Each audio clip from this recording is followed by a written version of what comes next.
Consultancy here. So welcome everyone to my channel. Welcome to Culture Lab Consultancy.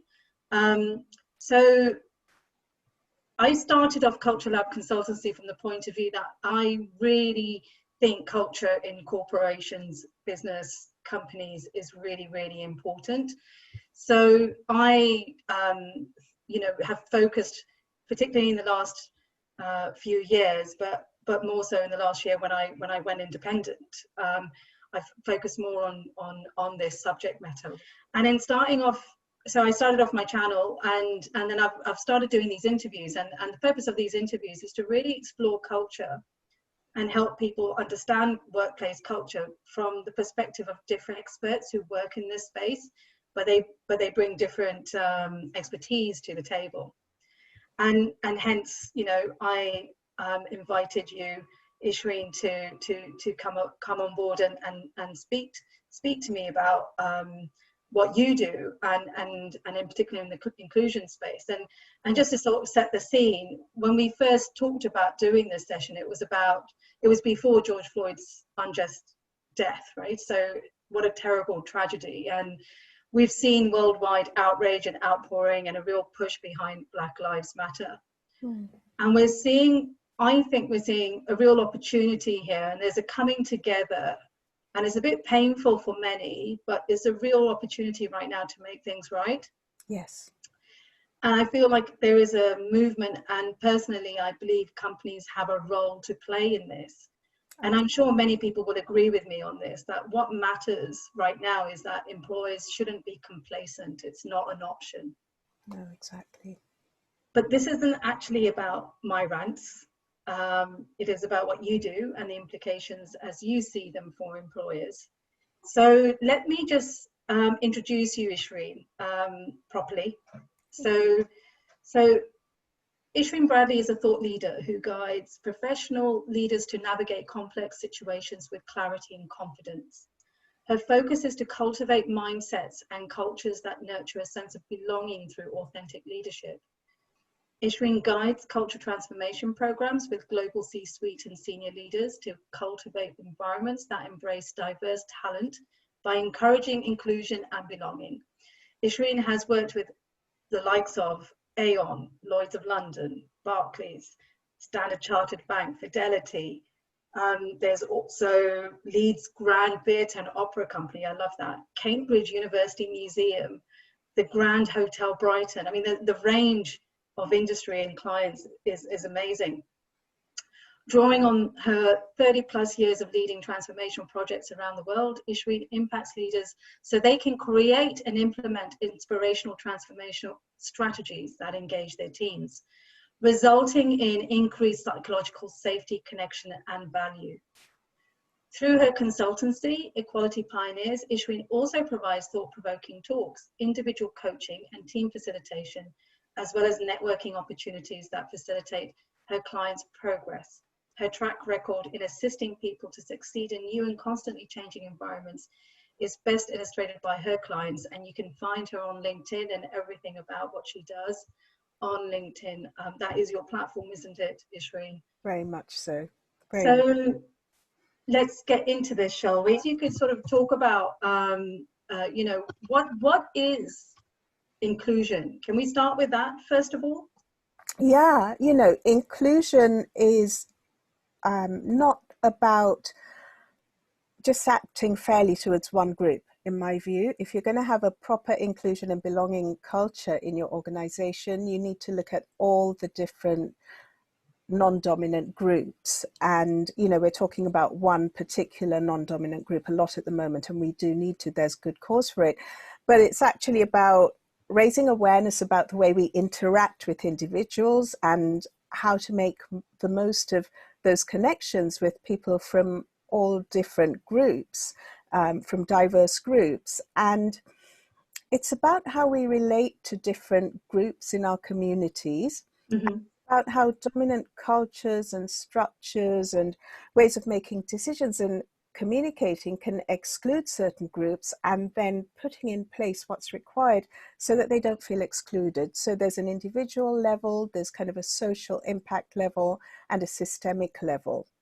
And it's all about increasing and enhancing the quality of the human experience and the relationships, so that as an organization we can be more productive and increase engagement. So that's how when I work with my clients, that's what we talk about. And as I said, there are three elements, three aspects, right? There's the individual aspect, there's the systemic aspect, and there's the social aspect. But ultimately, it's all about an open and trusting environment where people can experience psychological safety, feel good and connect with each other, and have a great human experience that enhances productivity. So can I just explore here? You said systemic. Mm-hmm. What do you mean by that? It's in the system, so it's in the processes and the procedures, it's in the unsaid, it's ingrained into the culture of the organization. Some people talk about it as unconscious bias. Beyond unconscious bias, it's about the unconscious bias of the organization, you might say. Really liked what you said earlier, and I've got something written here which says inclusion is different from, you know, the diversity space, in that it's about the interaction, the style of interaction that occurs between people. Yeah. Right. Yeah. So it's that sort of space we're talking about. So perhaps we could just revisit that. Sure. Well, it's interesting you brought that up, Cami. So in the world that I work in, around cultures where people can experience belonging at work, there are 4 different terms that get used, and that are not always clear for everybody. So there's equality, diversity, inclusion, and belonging. And, inclusion is essentially an external act where the organization attempts to make sure everybody is included, has an equal opportunity. Belonging is really the outcome you want to achieve, which is that everybody has a sense that they belong here, it's comfortable, I'm safe to be myself. Okay, so when we talk about a culture of inclusion and belonging, what we're talking about is an environment in which not just one non-dominant group or the dominant group feels comfortable. It's an environment which every human being has a great human experience of being at work, and that increases productivity and value for themselves and for the organization. So it's not just about women, it's not just about race, it's not just about sexual orientation, it's about the granular level of the human being having a good human experience. And that has 3 elements. That has the individual element, so how do I experience being at work? It has a social element, which is how does the ecosystem of human beings find value and have a good experience of being at work. And then there's a systemic element, which we were talking about, which is the unsaid, the unspoken. You know, sometimes we may all have had that experience if we start working in a new organization and we feel like there's this invisible hand at work. You know, we know the procedures, we know the practices, we know the people, we know what we should do, but there's something going on that we can't quite put our finger on. That's one of the systemic element. The other is kind of, people talk about unconscious bias, and that's at an individual level. If you think about the systemic element in the organization, it's the unconscious bias of the organization, because things have been going on for so long that we don't even know it's there. It's like water to the fish. You know, I mean, that's really important in itself. Well, you just mentioned unconscious bias, and I think it's a term that's bandied around.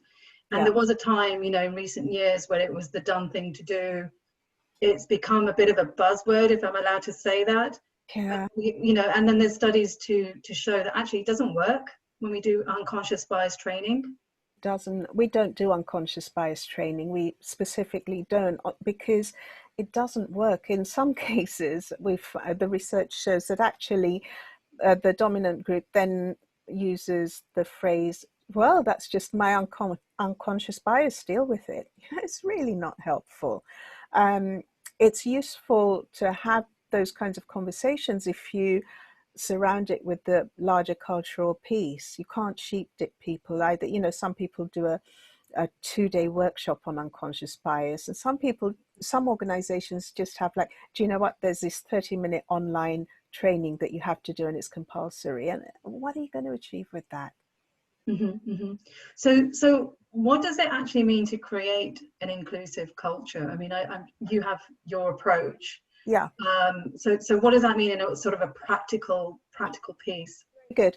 So there are a few elements that I'd like you to talk you through about that. So there's the individual element, the social element, and the systemic element. And ultimately, what that's all about is creating an open and trusting environment in which you have psychological safety for everybody, in which you have a sense of value being produced for the individual, the social group, and for the organization.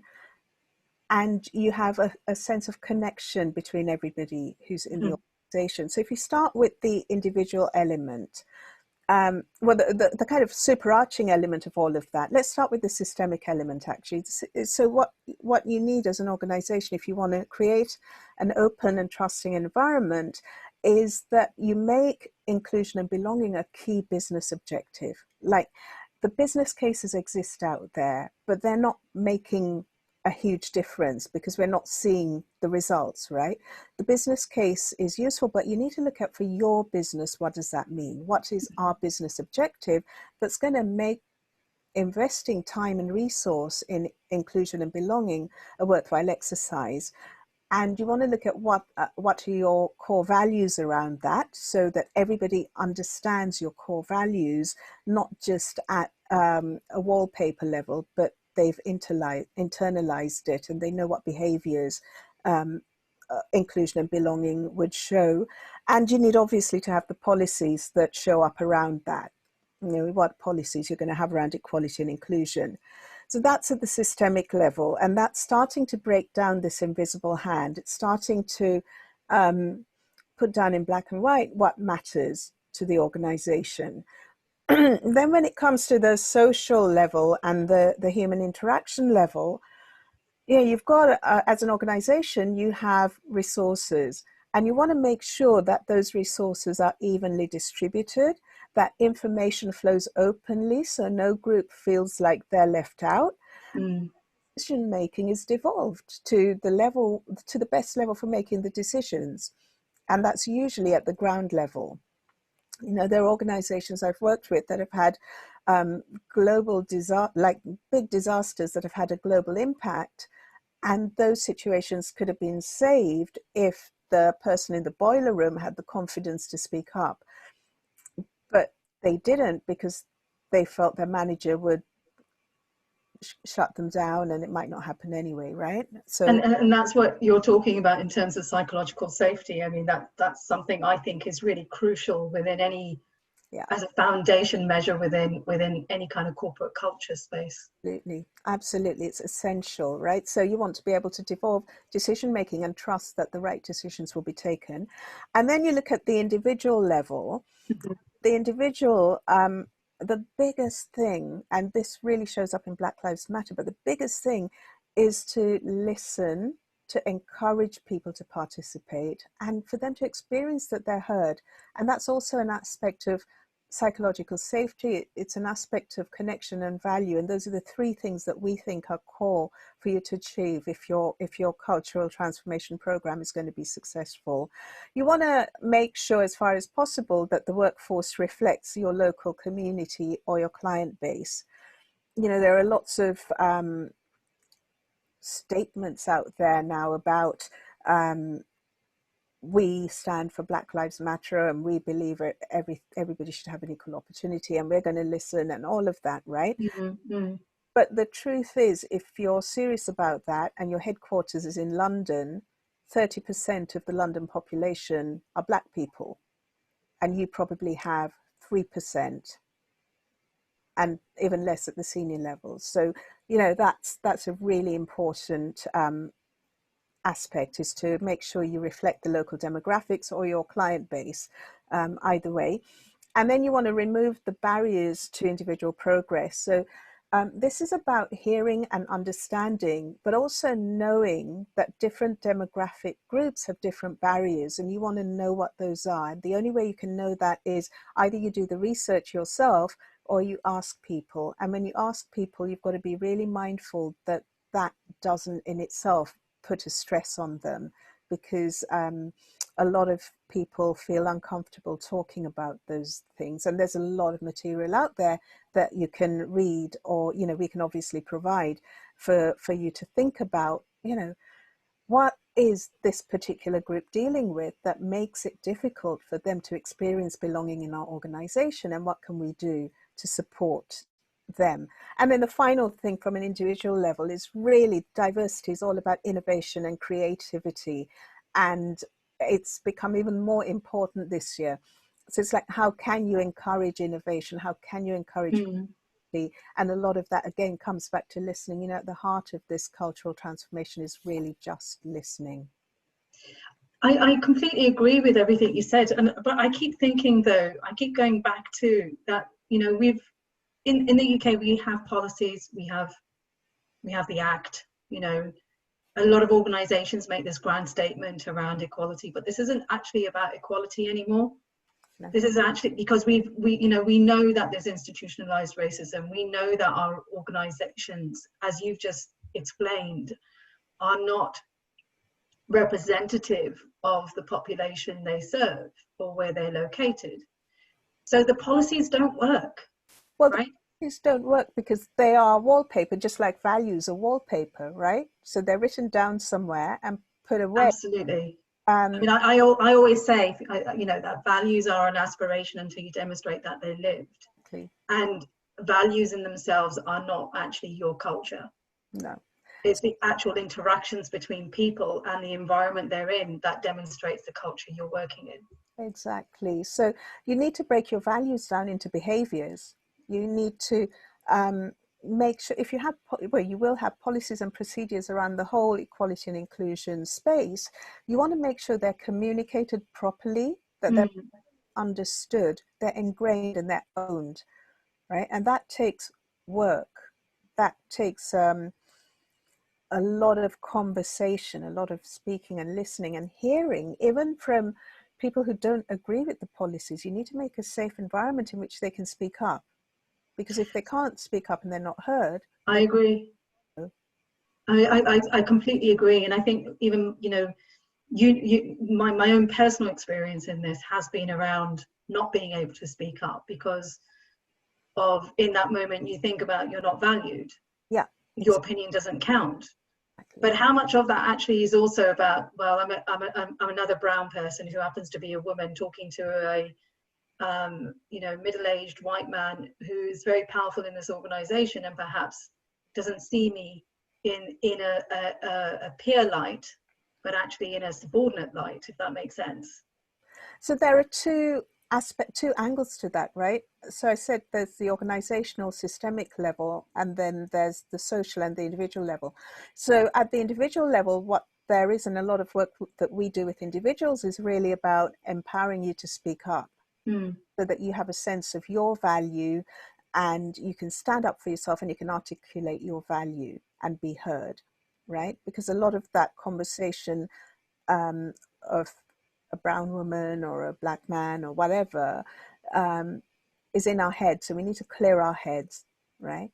So there's an individual level where we work on ourselves, or the organization empowers the person to work on themselves. Yes. There's also the level at which the leader needs support, right? It's not their fault that they're in a systemic environment. They didn't choose to be born where they were born. They didn't choose to have the privileges that they have, but they need to understand that they have privilege. They need to understand how to work with different groups of people in the organization, and they need to feel there's a value for them in doing that. Okay? And they need to feel valued, connected, and safe. Absolutely. You know, it's a real complex subject matter, really, isn't it? It is. But I do feel hopeful that actually, you know, right now, and as I said earlier, that there is a real opportunity here, and complacency is not that. You know, we can't be complacent now that, you know, it's in front of mind in a very serious way, and in a very hopeful way, meaning that actually the painful conversation needs to happen so that we can move forward. That's right. We were, you know, I've been reflecting on this recently. We were in a world until 2020 where change was going to happen, and we had good intentions and we wanted to have equal and inclusive environments. At some point in the future, we knew the fourth industrial age is coming, and, you know, we were all kind of working towards that, but not really focused on it. Yes, And yes. it has caused a point of transformation. There have been some really horrible things, the death, the illness, the mental health impact. It's all been horrible, but it has made the fourth industrial age arrive. It has made the need for equality and inclusion arrive. 2020, right? So one was COVID-19 and the lockdown, and the other was horrible video of George Floyd being killed in that way. You know, and those two things together have given us a moment in which we can cause transformation, and it's up to us whether we cause transformation that progresses the planet or not. So then let's go to what this actually means in the context of hashtag Black Lives Matter, you know, in the workplace, because I think there needs to be some real practical points that go beyond creation of policies. Yeah. That, you know, how do you enable a conversation in a very transparent, open way that actually openly acknowledge that we do need to do more in this area? Yeah, so we work with does go beyond policies, right? So it goes. There are 6 P's that we work with. You've got to look at policies, practices, perception, population, power, and progress. The policies, they need to cover everything to do with equality and inclusion, including flexible working, career breaks, paternity, maternity, and adoption. You know, all of that has to be in there, but in and of itself, that's not sufficient. So people have to have it communicated to them. They need to understand it. They need to own it, and like truly own it, just as much as they own their sales target or their business objective. Sure, yeah. Effort, that takes conversation, that takes giving people a space to challenge the policies. Yeah. And own it. Okay, so that's policies. And practices are really about how the policies are applied, right? Sometimes policies exist, but they get bypassed even by HR, and that really needs to be not acceptable. You need to look in terms of practices at how inclusive are your managers, how well do they role model inclusiveness and belonging, how well do they set the example, how flexible are they, how aware are they of the human experience in their organization. So that's practices. Then we have perception, and perception is all about the human experience. It's all about someone's experience of being included and having a sense of belonging. And to do that, you need to have good data in your organization. And that seems to be where a lot of large organizations particularly are struggling, is having the data about the human experience, and then being able to use that data to make it safe. Okay, and what we do in this space, which I find really helpful for organizations and for individuals, is to do what we call a psychological safety audit. So we have a little process that we run through that everybody fills out, and then you do get the data very quickly. So that's perception.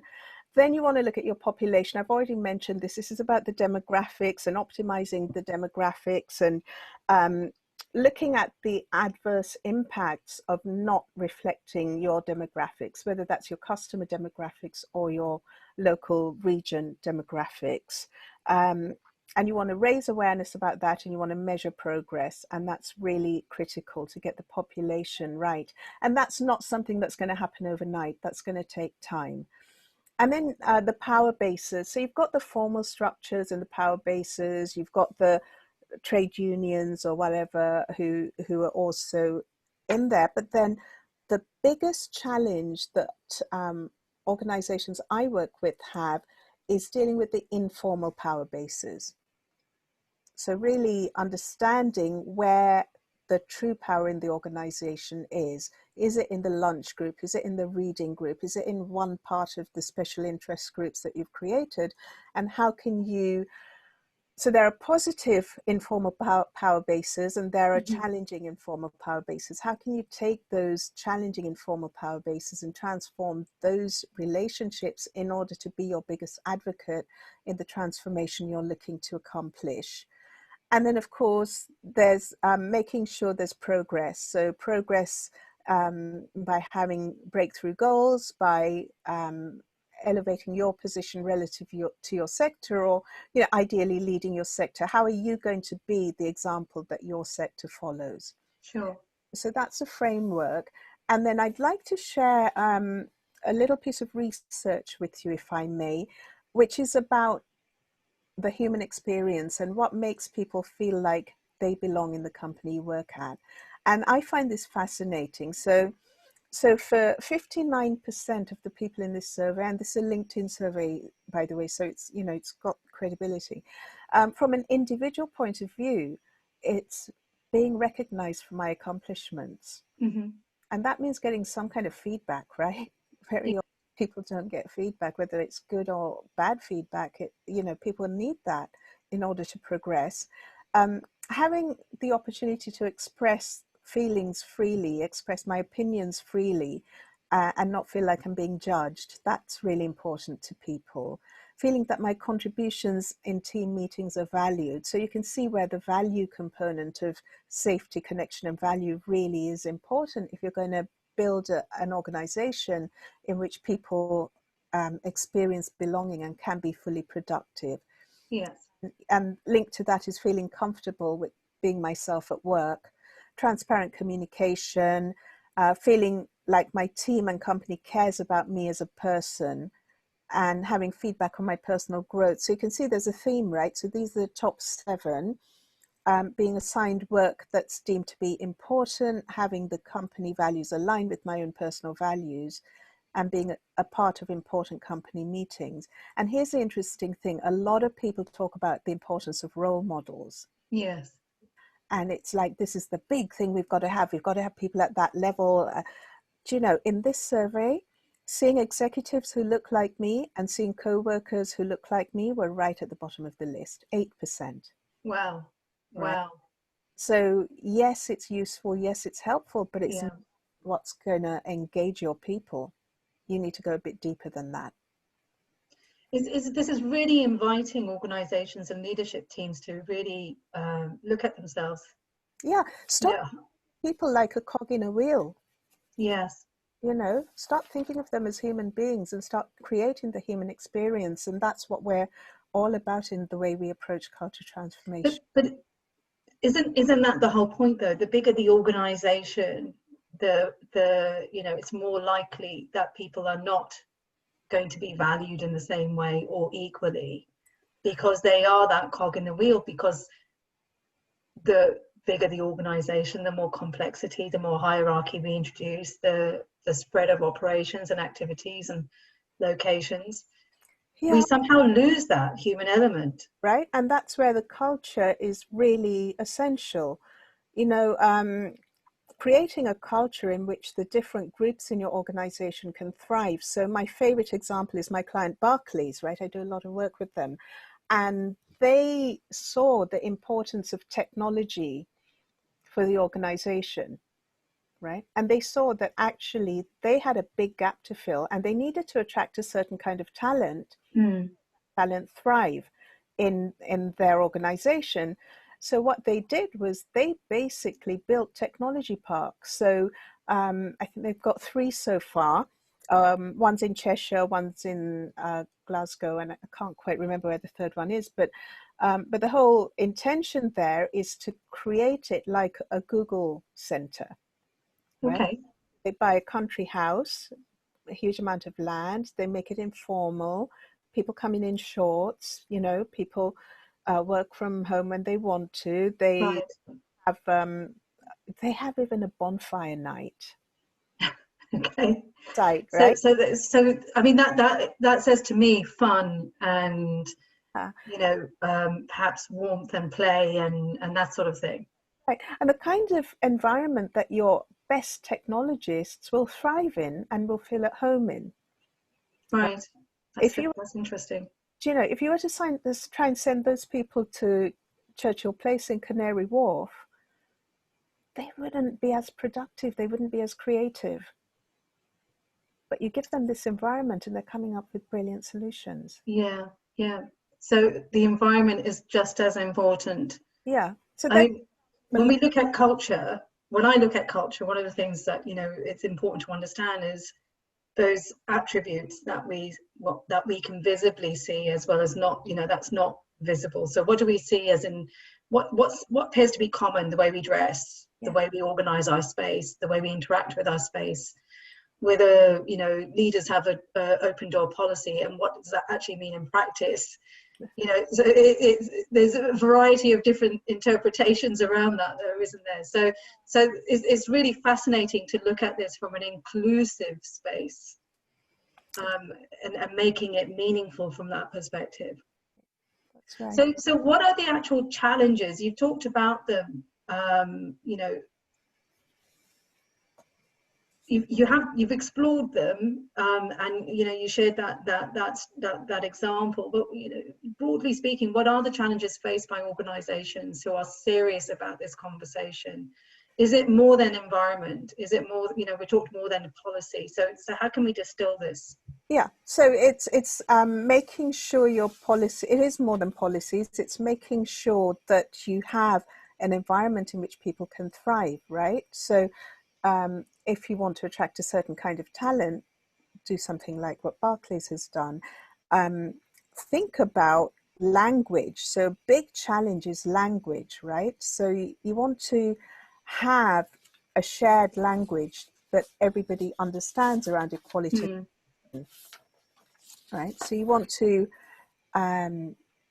explore. One of the first things we do with our clients is really explore, what do you mean by equality? What does equality mean to you? What does diversity mean to you? What does inclusion? Yeah, and have really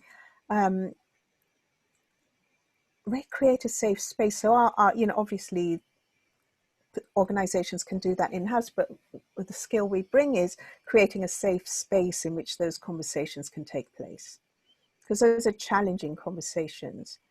Right. And then when you're, you need to make it level appropriate as well. So, you know, when we're working with theatres, for example, where you've got volunteer staff, where you've got people who work in the front office, people who are ushers, you want to be able to have those conversations in a way that everybody can engage and not make the language exclusive. But also you want to come up with a shared language and visuals. So, you know, one theatre we worked with, for example, we worked with their whole employee base. It was a mid-sized organisation, 250 people. But really the commitment that the organisation showed in having all those people share in the creation of those definitions, the definition of equality, diversity, inclusion, and belonging, and do that in a sensitive way, in a way that was safe for everybody, whether they were an usher, a volunteer, or the chief exec. Yes, yeah. So you need to, and obviously if it's a larger organization, you're going to have to do that in chunks. You're going to have to do that. I start with the senior team and then roll it out. And even with the 250 person organization, we started with the senior team and rolled it out, but we did it in a way that everybody had a voice. So it's making sure the loudest voice gets heard, because sometimes, you know, people who speak a lot, we switch off to. Yes. You know, and also making sure the quietest voice in the room gets heard and everybody has an input, because once you have an input, you start to feel like you have a sense of, yeah, I'm free to be myself. I belong here. Sure, right? Sure. So the first step is really having conversations about language and giving people an opportunity to contribute. Then there are other elements you want to look at. You want to have conversations around privilege. That I can imagine would be a very difficult conversation. It is, and you need to really create a very safe space in which to have that conversation, right? And you want to look at So can I ask you a very practical question then? It's going to be slightly controversial maybe for some people, but if you've got a group of leaders who happen to be all white people, Yeah. let's say actually all white men, middle-aged, they are, we run with that stereotype as well. Yeah. And then you're having a conversation about privilege. Yeah. And then maybe also actually, how do you explore that question or that word amongst different generations? Because millennials will understand it very differently, Yeah. perhaps to your 50 plus. Yes. Yes. So what you need to do is really create the context of privilege, make it clear for people that actually it wasn't their choice to have privilege. Yeah. And I'm running through this very quickly, but essentially this is what we do. And we start to create a safe space. We also help people understand that every human being has privilege. Yes. And privilege is different with different people. And when they can start to own that, you can open up a conversation about what kinds of privilege do we have? How do we separate out the systemic elements of privilege from the individual elements? And how can we then advocate for inclusion and belonging? And a great example of this is a client that we've been working with the organization, and he was an acting CEO. So there were two CEOs, and he was a joint acting CEO. And it came to a point where that role had to be made permanent because you can't continue to be acting, and it had to be advertised because of the regulations in the organization. And this is a person who's totally committed to inclusion and parity in his organization. And suddenly he was having to deal with the difficult question about, well, my co-CEO is a white man. Mm-hmm. Does that mean that I have to step down in order to forward our objectives as an organization? Do I have to sacrifice my position? Because, I quite like my job and I quite like the salary I'm earning and what that provides for my family. Do I have to step down in this instance? Mm-hmm. And if I step down in this instance, am I going to be faced with that whichever organization I go to? This is really deep, reflective conversations that need to be. Wow, very insightful, very insightful. And I can imagine uncomfortable, right? So really what we're saying is that people need to be brave, leaders need to be a bit brave here and courageous, and actually invite the conversation and open the door for the conversation to happen. The leaders need to be brave, the managers and the followers need to be brave, and more than anything, the environment needs to be brave and safe. I can't stress enough how important that for these conversations to even start to happen, you've got to everybody has to feel safe. Because otherwise you're going to have people who cover up. And I suppose the thing to reflect as well is that this isn't a short process. It's not an overnight. No. It's got to be, a very serious, long-term, that's right, ongoing bit of work. I don't even want to say goal or objective, because it's ongoing work. It's ongoing. There is no end point here. Right, that's right. And often what we do is we go in and we catalyze the transformation program. Mm-hmm. We support people in getting it started and really understanding how to make the transformation happen, and creating that safe environment, and then starting to explore some of those systemic barriers, the invisible barriers to progress for different communities in the organization. Because what we find is that each different kind of community has certain challenges and barriers that get in the way as a function of their history and association with the dominant group. That's critical. The other thing is that at least the senior team has to believe that this is possible and it's something desirable. Right. So brings us into the organization, the first step is having conversations that they believe it's desirable and possible. And then looking at, we spoke earlier about the different power groups, right? So looking at who in those different informal power groups will also align with that, and who we will need to work with, so that we can start to get some kind of alignment for this process. Because if you don't have that, there's no point carrying on. Yes. Yeah. That's a first step. Then we look at the shared language that I spoke to you about, and then we benchmark. So we benchmark where are the gaps when it comes to inclusion, and we have an 8-point framework that we use for that, covering things like governance, covering things like recruitment, retention, development, the exit process, policies, all of that. We have a whole benchmarking process that we take people through, usually as a senior team, so that you can identify the gaps and have a sense of where there is to do some work. Right. And then start having conversations about how do you have inclusive meetings, how do we create a culture in which everybody has a say, and decision making is a collaborative joint process where the best outcome can evolve. What are the journeys in the organization? What's the customer journey? What's the employee journey? What's the recruitment journey? What are the important journeys that you need to look at to bridge the gap in your benchmark towards being a more inclusive organization? And from there, you can start doing the usual transformational stuff, right? The vision, the strategy, the goals, the dedicating resource and teams and sponsors and champions, which I think most transformation agents and facilitators do. But for me, the gold in this and the value is in how you set it up, because that'll determine whether it's going to be successful or not. So this is really about breaking down the systemic issues we have, that would, identifying first institutionalized racism, yeah, and how that might manifest within your organization. Yeah. Right. And then actually breaking that down, providing a safe space to talk about it. Yes. And then having some sort of plan of action going forward.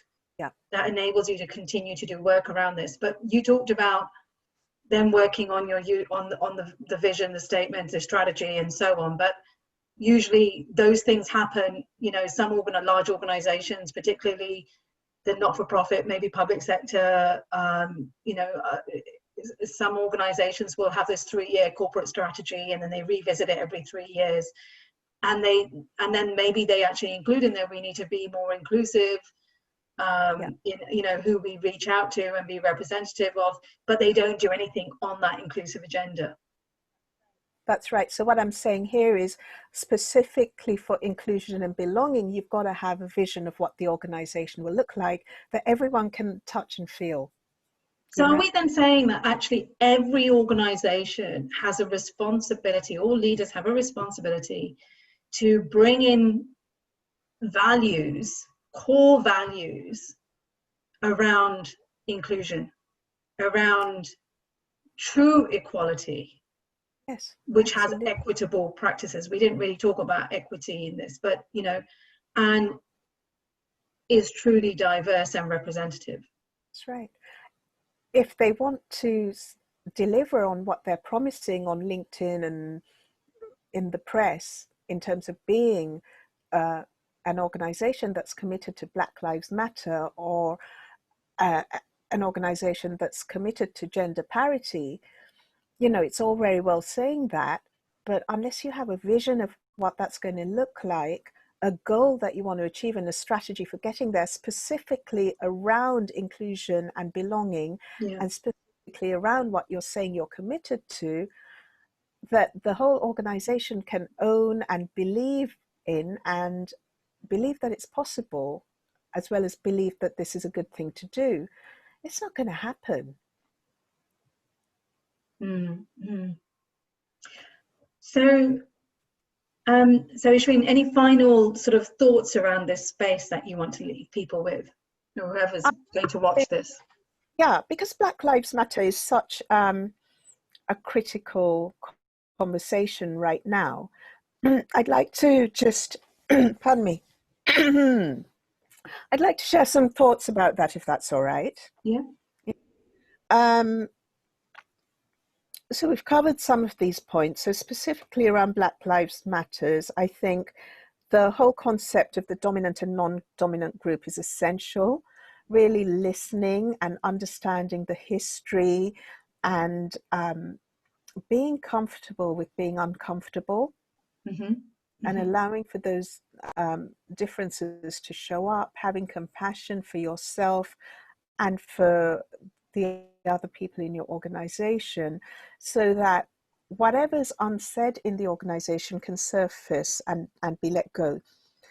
And so there's an organization we've been working with who have given me permission to talk about this. They're a courageous organization, right? So that, Absolutely. you know, there aren't many that I couldn't go, for example, to some of my larger corporate clients and say, you know, can I talk about what we're doing? But this organization has given me permission to talk about what they're dealing with. It's an arts organization called Arts Admin, and we started working with them last November. And there were two new joint chief execs in place, and they are really committed to creating a fully inclusive and belonging culture and organization, and recruiting in a way that they do represent their demographics, and that people in the organization are free to speak up and share. And we've been going through the process I just explained with them, and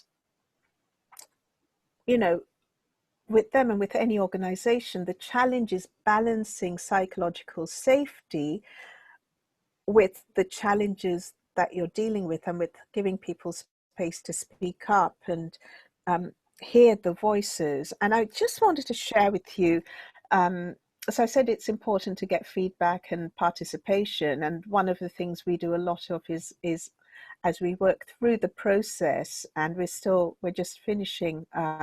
Yeah, so they started in November, we're finishing in September, right? So Right. it take time to begin the process, and we're beginning the process. But what I was really moved by is, in one of the surveys that we did, we asked people what it means to be an anti-racist organization. And I just wanted to share with you some of the things that people said, because it's very moving. So the first one is, acknowledge that we as white people have power and privilege. Give up this power and privilege to people of color, and come to a healthy and functioning sense of a white racial identity. Be aware of how we rely upon racist structures for our employment, communication, property. Actively recognize and break down this privilege through our everyday practices. Wow. Isn't that inspiring? Another one said, know the social barriers in place, be an active and vocal ally of all marginalized groups. So they said all marginalized groups. Acknowledge that there are barriers for certain people which may be based on race, and look at ways to remove those barriers in our processes and policies. Actively promote and celebrate people from different backgrounds. Change the organization, not ask the people to change for us. Actively strive to combat racism within ourselves and beyond our own boundaries. That's amazing. A whole list of those that I could read, but I think that gives you a sense of the courage that people have when you create a safe space. Yes. Yes, absolutely. Absolutely. And then I want to also, if you don't mind, share almost like a manifesto that the CEO of one of the organizations I'm involved with created in June 2020. So just now, right, following the whole Black Lives Matter conversation rising up again. And if I may, I'd just like to read this so you get a Yeah. sense of what it is to not just do a wallpaper statement, but to actually think deeply and reflect about how you're going to cause change. Okay. Okay. She says, in my leadership role at LifeBeat, I'm making a commitment to prioritize anti-racism and to challenge systemic and structural racism in our wider society. I also make a personal commitment to educating myself and to gaining a deeper understanding of my own racism on an ongoing basis as a practice. The drive for equality and to expose and challenge racism needs to become integrated into our organizational vision and mission and central to all our training and our youth program objectives to truly realize our goals of learning from others different to ourselves and to taking action on the things we care about.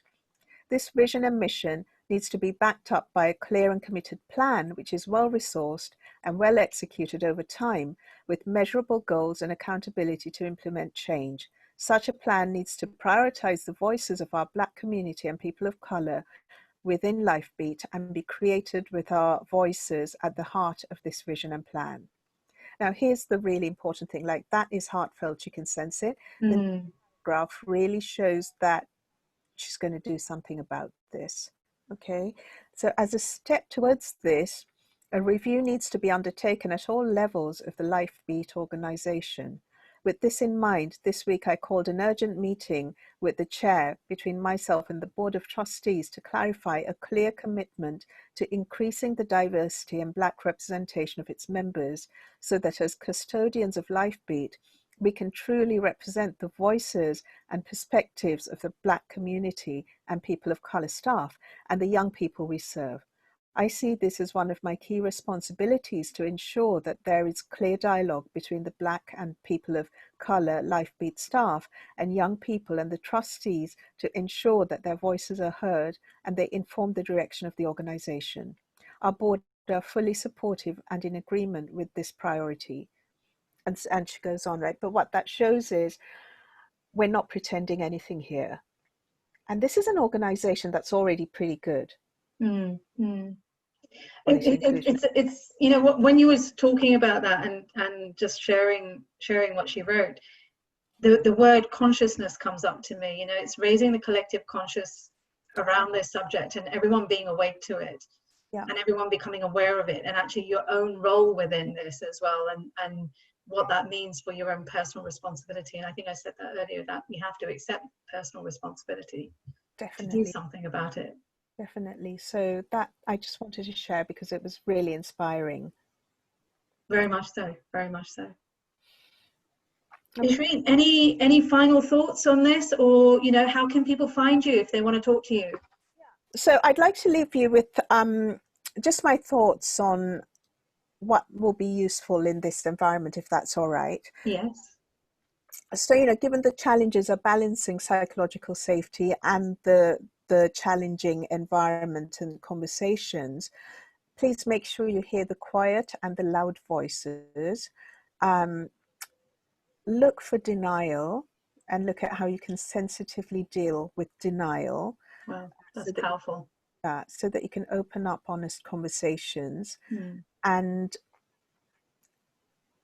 look at how you manage representation versus self-interest. So if you're looking to have demographic profile in your workforce, how do you sensitively manage that against people's own self-interest, which is human and natural, and how can you manage the human experience for them as well? And how can you do it in a way that nobody really has to sacrifice? Because it's possible if you're creative.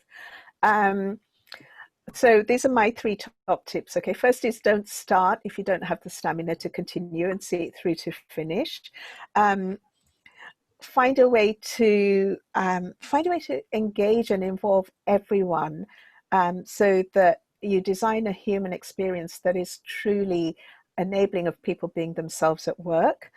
And whatever you do, please don't sheep dip. Don't do that unconscious bias 2-day training or online training, because it's actually going to take you backwards, not forwards. You know, and if you're a large organization, that needs to be done in small nuggets. And what I'd recommend is do little bits of intensive work interspersed with time of reflection and time to embed the learning. So typically what we would do is, you know, 3 or 4 intensives, maybe 3 months apart, and then we keep the thread going so that you can actually start to see the change. So that's my, for what it's worth, that's my benefit of my experience. I think that's amazing. That's really good. Thank you. And you asked if people want to reach me. The best place to reach me is email ishreenbradley.com. So ishreen@ishreenbradley.com, or go to my website, ishreenbradley.com. And I think that's the best, easiest way to find me. Brilliant. And I'd love to continue these conversations. Thank you, Cami. Thank you, Ishreen. And amongst all the technological challenges we've had today, and now the sun's decided to come out. It was raining earlier and we've had thunderstorms. So amongst all of that, thank you so much for persevering. And you know, I look forward to continuing this conversation with you.